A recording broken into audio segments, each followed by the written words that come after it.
E aí, pessoal, tudo bem com vocês? Eu sou o Luiz, professor de Legislação Empresarial, e o nosso assunto de hoje é sobre os contratos.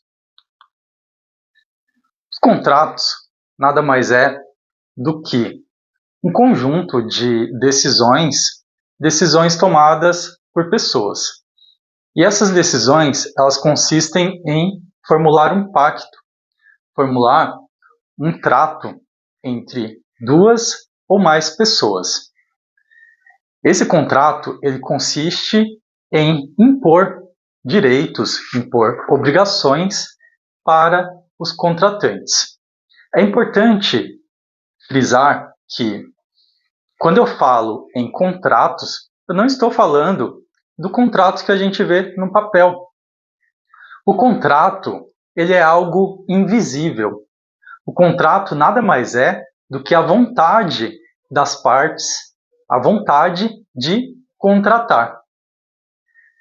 O documento que a gente costuma ver, o documento escrito, o contrato escrito, ele é uma forma do contrato. É uma forma pelo qual o contrato ele se materializa. Mas o papel em si, o documento que está documentado, esse contrato, não necessariamente que esse documento seja o contrato, porque o contrato em si é aquela vontade das partes, a vontade de contratar, a vontade de combinar, a vontade de pactuar algo com alguém. É essa vontade, de forma abstrata, de forma invisível, ela é materializada por meio de um documento, um papel. Nada impede também que esse contrato seja verbal. Os contratos, ele tem uma grande influência no mercado, tem uma grande influência na economia. Para que isso aconteça, esse contrato ele tem que fornecer segurança jurídica. A segurança jurídica do contrato significa que esse contrato ele tem que ser cumprido. De alguma forma, esse contrato ele tem que ser executado. É importante lembrar que o contrato ele tem uma natureza econômica, pelo qual a economia de um país gira em torno dos contratos. Os contratos ele é muito importante para a questão de arrecadação de tributos, para circular riquezas, para que um país ele se desenvolva, esses contratos eles têm que ser seguros. Esses contratos eles têm que ser cumpridos. Não adianta eu fazer um contrato com alguém e eu descumprir com o contrato. Um exemplo de segurança jurídica, quando eu falo em segurança jurídica, significa que esse contrato ele tem que ser executado, ele tem que ser cumprido. Por exemplo, um contrato de compra e venda. Eu vou comprar um imóvel e uma pessoa vai me vender esse imóvel. Qual é a segurança jurídica? A segurança jurídica é que eu, que estou comprando o imóvel, eu tenho que pagar pelo valor. Então, eu tenho que dar segurança de que eu vou pagar esse valor. Assim como eu tenho que ter a segurança de que a pessoa que está me vendendo, ela vai me dar o imóvel. Isso é segurança jurídica. A segurança jurídica é uma credibilidade. As legislações que falam sobre contratos. É importante que vocês saibam que os contratos eles têm tanta relevância, ele tem tanto interesse econômico, interesse do próprio Estado nos contratos, que os contratos eles seguem a legislação. Os contratos têm que respeitar a legislação. Dentre as legislações que falam sobre os contratos, que regulamentam como esses contratos devem ser, quais são os princípios adotados pelos contratos, A legislação principal é o Código Civil.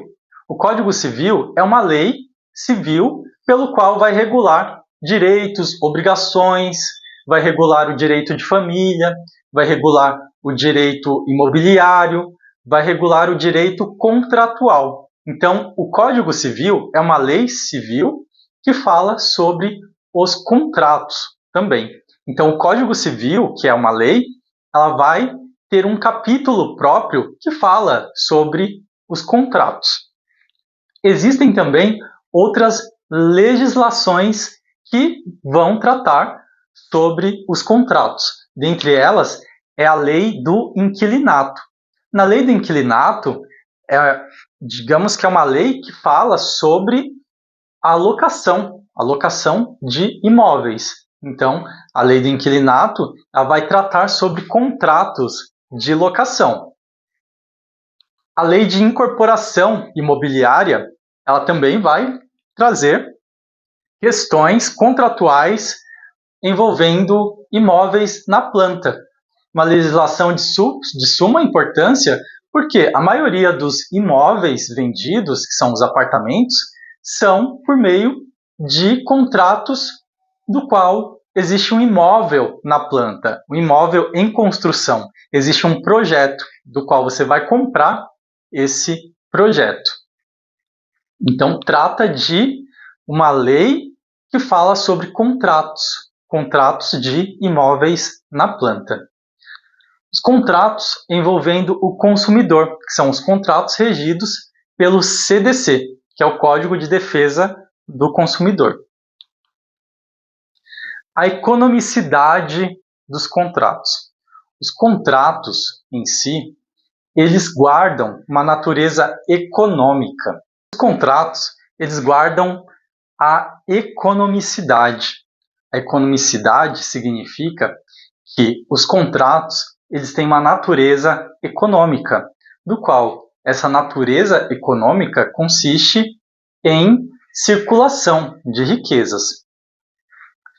Na economicidade dos contratos, que significa que um contrato ele deve produzir riquezas, ele deve fazer com que circule dinheiro, essa economicidade ela tem um limite, pelo qual eu não posso dispor em um contrato, ou seja, eu não posso colocar dentro de um contrato questões que envolvem alguns direitos de personalidade, como, por exemplo, eu fazer um contrato com uma pessoa dispondo sobre os meus órgãos. Imaginem só que um contrato, apesar de ele ter natureza econômica, eu não posso sair vendendo um órgão do meu corpo, ainda que esse órgão ele me pertença. Eu não posso fazer um contrato que tenha esse objetivo, porque a lei ela não permite que isso aconteça. Então, para que essa economia gire em torno do contrato, é importante que se observe alguns limites contratuais, porque nem tudo é dinheiro. A função social nada mais é do que a circulação de dinheiro, a circulação de valores ou a circulação de riquezas. Os elementos que um contrato deve ter. Assim como vimos nas aulas anteriores, que existem alguns elementos para a formação de sociedades, formação da própria empresa, verificamos que existem elementos. Dentro do direito contratual, dentro dos contratos, também existem elementos. Os elementos são aqueles do qual ele vai formar esse contrato. Os elementos exigíveis para esses contratos são os requisitos objetivos. Os requisitos objetivos significa que esse contrato ele deve ter por objeto algo que seja lícito. Eu não posso elaborar um contrato que fale sobre questões ilícitas. Imaginem só, uma pessoa fazer um contrato e esse contrato falar sobre tráfico de drogas. Não pode. A lei civil, a lei ela não permite, tanto a lei civil quanto a lei criminal também não permite que haja contratos sobre questões ilícitas, sobre tráfico de pessoas, entre outros. Esses contratos que, se acaso vierem, são contratos ilegítimos, são contratos ilegais, porque a lei contratual, a legislação civil, ela não permite que haja esse tipo de elementos. Os elementos formais são aqueles elementos do qual, como esse contrato ele se apresenta? Qual é a forma que esse contrato se apresenta? Vocês lembram que eu falei para vocês que o contrato ele é algo abstrato. O contrato é algo que está dentro da minha mente e dentro da mente de outra pessoa, que é o contratado ou então o contratante. Então, esse contrato ele é imaterial, ele não é material. Só que esse contrato ele se materializa por meio de um documento, muitas vezes um papel.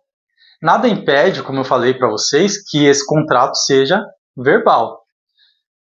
Quando eu falo em elementos formais, significa que é a forma que esse contrato ele se apresenta. Se é por meio de um documento, ou se é por meio verbal. Os elementos do contrato, os elementos subjetivos. Os elementos subjetivos significa na qualidade das partes, dos contratantes, do contratante, do contratado. Os elementos são, por exemplo, se essas partes são maiores de idade. Isso trata de elementos subjetivos. As fases do contrato. O contrato ele tem suas fases. Dentre eles são a fase da negociação preliminar. Dentro dessa fase de negociação preliminar, eu tenho algo que está apenas na minha mente. Dessa forma, eu quero contratar, eu tenho interesse em contratar. Vamos supor que eu tenho interesse em comprar, fazer uma compra. Fazer uma compra, o ato de comprar, é um contrato. Só que essa compra, eu só tenho o interesse, eu ainda não avaliei, eu ainda não fiz outros negócios, eu não paguei. Essa fase se chama fase de negociação preliminar, do qual eu tenho interesse em comprar, a outra pessoa tem o interesse em fazer a venda. E essa primeira etapa da fase contratual, ela não vincula as partes, ou seja, ninguém é obrigado a comprar e ninguém é obrigado a vender nesse momento. Já na segunda fase do contrato, que é a fase da proposta, na fase da proposta significa que alguém já propôs um preço, alguém já verificou o produto ou não, dependendo da situação, como por exemplo um imóvel na planta, a gente sabe que fica impossível de verificar o imóvel de imediato, a gente só tem um projeto pré-estabelecido no papel. Mas essa fase da proposta significa que eu vou avaliar o projeto, ou então eu vou verificar o produto. Daí, o vendedor ele vai especificar qual é o valor que eu vou pagar, qual vai ser a forma de pagamento. Então, essa fase ela já vincula as partes. Ela vincula tanto o vendedor quanto o comprador. Ou seja, vincula tanto o contratante quanto o contratado. A fase da proposta, ela vincula as partes. Então, eu já sou obrigado a levar esse contrato adiante. E a terceira fase, que é a última, digamos que seria a última fase do contrato, essa terceira fase do contrato, significa que esse contrato ele vai ser posto em execução. Então, eu vou cumprir esse contrato ele vai se manifestar. Então, essa compra e venda vai ser efetivada de fato. Então, temos aqui, nas fases contratuais, vamos recapitular as fases do contrato. Temos a fase da negociação preliminar, temos a fase da proposta. Na fase da proposta, significa que as partes, o contratante e o contratado, já estão vinculados. Eles já têm um pacto já. E a fase do contrato. A fase do contrato significa que esse contrato foi executado, foi realizado, foi colocado em prática. Então, se eu estou fazendo um contrato de compra e venda, e se eu paguei, e se a pessoa ela me deu o objeto, significa que já houve a fase do contrato, que é a terceira fase. Como tudo tem os seus princípios, a lei tem alguns princípios, a Constituição Federal tem seus princípios, como, por exemplo, o princípio da igualdade, o princípio da dignidade da pessoa humana. A legislação civil e a legislação que trata sobre os contratos, ela também tem seus princípios. Então, o direito dos contratos, que é o direito contratual, ele também tem princípios. Vamos verificar quais são os princípios do direito contratual. O princípio da obrigatoriedade. No princípio da obrigatoriedade significa que eu sou obrigado a cumprir o contrato. Significa que esse contrato ele tem que ser seguro. Não adianta eu fazer um contrato de compra e venda. Vamos supor que eu vou vender um carro e uma pessoa vai pagar pelo carro, uma pessoa vai comprar o carro. Então, nessa situação, eu sou o vendedor e a outra pessoa é o comprador desse carro que eu estou vendendo. Esse contrato ele tem que ser seguro.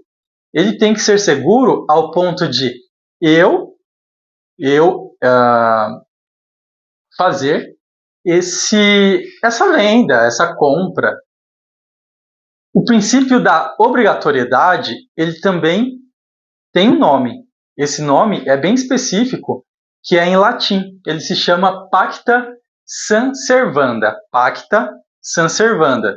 Significa nada mais do que princípio da obrigatoriedade. Significa que esse pacto ele tem que ser executado, ele tem que ser posto em prática. Porque senão eu não tenho segurança contratual. E isso pode ser muito prejudicial para a economia de um país. É muito grave. Então, o princípio da obrigatoriedade dos contratos, ele tem que ser cumprido. Um contrato tem que ser executado. O princípio da autonomia da vontade. No princípio da autonomia da vontade, significa que as partes, tanto o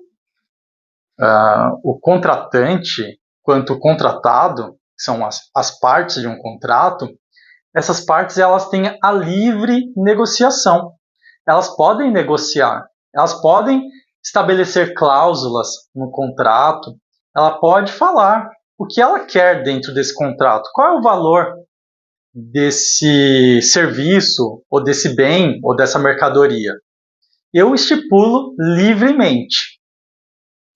Só que esse princípio da autonomia da vontade, ele tem um limite. Ele tem um limite que você não pode simplesmente ter sua autonomia completa. É como, por exemplo, pessoal, as nossas liberdades. Todos vocês sabem que temos a liberdade pela Constituição. Temos a liberdade de ir e vir, temos a liberdade de pensamento, temos a liberdade de crença. Só que todas essas liberdades, elas têm limites. Eu não posso extrapolar os limites das liberdades. Eu não posso extrapolar o limite de ir e vir. Como, por exemplo, eu posso ir aos Estados Unidos a hora que eu bem entender, quando eu quiser? Não, existem limites. E quais são os limites? Eu tenho que fazer o visto, eu tenho que fazer o passaporte, receber o visto. Esses são os limites. Então, o princípio da autonomia da vontade também tem limites. O princípio da autonomia da vontade, então, ele significa que eu posso livremente estabelecer as cláusulas do meu contrato. Só que tudo isso tem um limite. O limite é desde que a lei ela não proíba. Então, se a lei proibir alguma conduta do contrato, significa que eu não posso fazer, que essa autonomia da vontade ela vai ser limitada. O princípio da boa-fé. O princípio da boa-fé, que é um dos princípios mais importantes do direito civil, do direito dos contratos, do direito das obrigações e de toda a categoria do direito. Esse princípio da boa-fé, ele é pautado na seguinte questão, de que eu não posso ter, digamos que, pensamentos contrários do contrato. Eu tenho que agir de forma transparente. Significa que eu não posso ficar mentindo em um contrato. Significa que eu não posso ficar fraudando um contrato. Eu não posso ficar fraudando uma compra e venda, fraudar um contrato de aluguel, mentir um preço. Vamos supor que eu não posso, vamos supor aí que eu vou comprar uma corrente de ouro. Eu quero comprar uma corrente de ouro. Daí eu chego no vendedor e o vendedor ele me vende uma corrente banhada a ouro. Isso é má-fé, porque ele está me enganando. A má-fé é uma conduta de você enganar alguém dentro de um contrato. E isso não pode. Por quê? O princípio da boa-fé ele não permite que isso aconteça. Caso aconteça a má-fé, a pessoa ela pode ser indenizada por meio de requerimento na justiça. Então, por meio de um processo judicial, a pessoa pode até invalidar o contrato, anular o contrato, porque os contratos eles são pautados pelo objetivo, pelo princípio da boa-fé. As formalidades de um contrato. Os contratos, no geral, eles podem ser classificados em contratos solenes e contratos não solenes. Que nome, né? Contrato solene e contrato não solene. Vamos ver o que são esses tipos de contratos. Os contratos solenes são aqueles contratos do qual exige uma formalidade, exige uma forma específica de contrato. Os contratos solenes significa que esse contrato ele tem que ser, obviamente, que escrito. Isso é uma solenidade do contrato. Contrato solene, eu tenho aqui um exemplo. Contrato de fiança. Contrato de fiança é aquele contrato do qual exige um fiador. Alguém que vai pagar caso alguém descumpra o contrato. Para ser mais específico para vocês, vamos supor um contrato de locação do imóvel.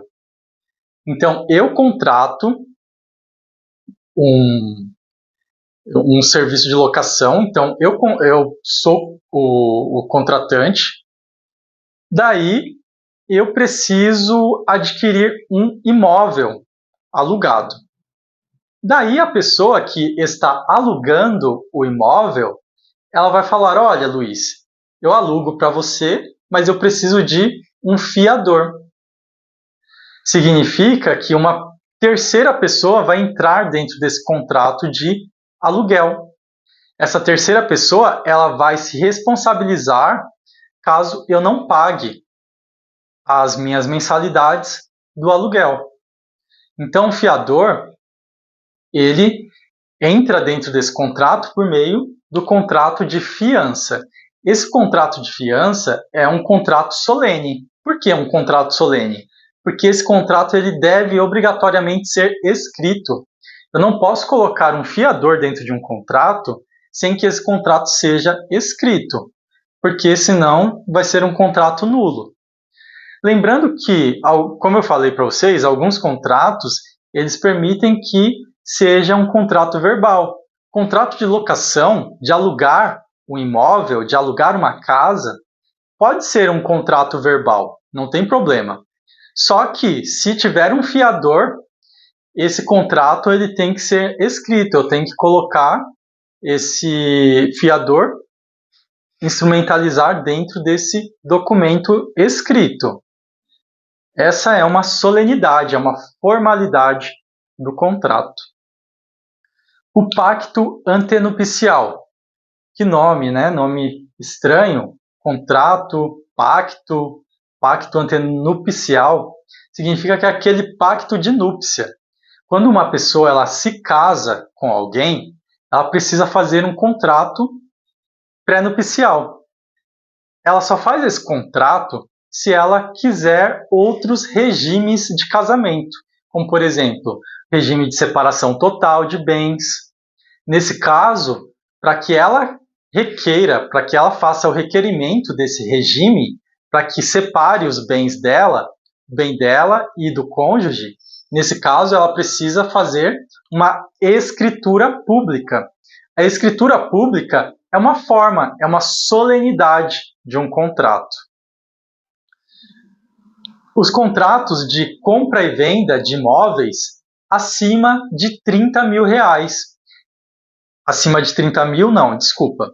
Os contratos de compra e venda de imóveis acima de 30 salários mínimos.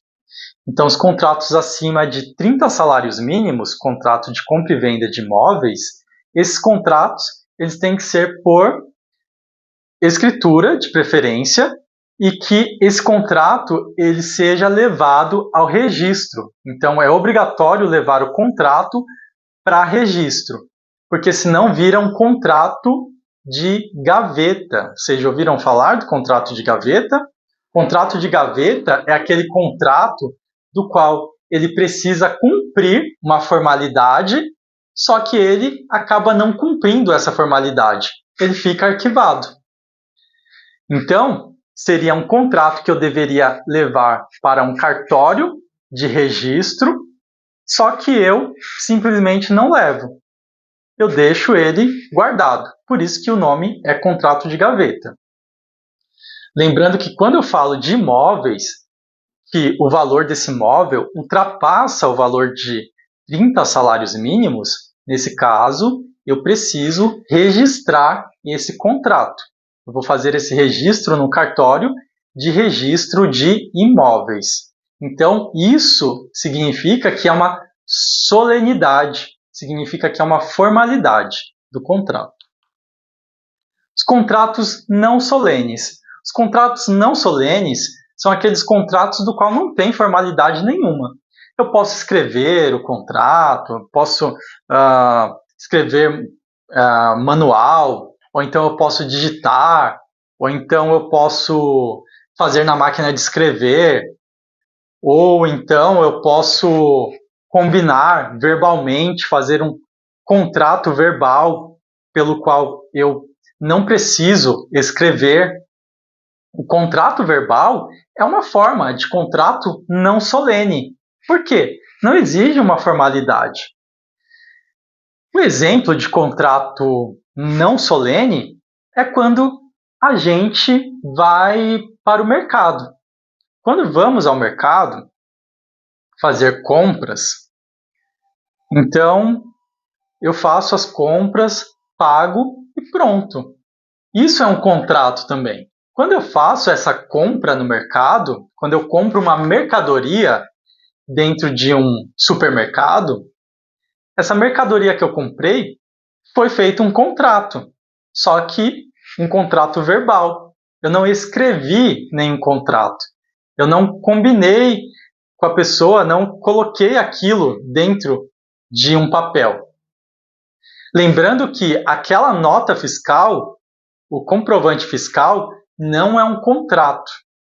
O contrato, nesse caso de compra e venda, dentro de um supermercado, esse contrato ele é meramente verbal. Ele não tem solenidades, ele não cumpre formalidades. A natureza jurídica dos contratos. Os contratos, eles têm a natureza jurídica de pessoa jurídica de direito privado e pode ter a natureza de direito público. Então, lembrando aqui, quando eu falo de natureza dos contratos, eu estou falando se esse contrato ele é de direito público ou de direito privado. Então, um contrato de direito público é aquele contrato pelo qual existe a administração pública dentro do contrato. Como, por exemplo, vamos supor que eu tenho uma padaria e eu vou vender pães para uma delegacia de polícia. Vender pães para uma delegacia de polícia para que os servidores públicos, os policiais, eles tomem café da manhã. Eles comam o pão que eu estou vendendo. Essa minha venda para a administração pública é um contrato de direito público. Agora, se eu vender pães para uma outra pessoa que não seja a administração pública, que não seja um órgão público, significa que trata de direito privado. Pessoal, espero que tenha esclarecido para vocês. É muito importante que vocês saibam quais são os princípios do direito contratual. É muito importante que vocês saibam esses princípios, principalmente o princípio da boa-fé do contrato, porque um contrato ele tem que ser pautado na boa-fé. Eu agradeço a todos vocês, então se inscrevam no meu canal, dê um like. Obrigado novamente.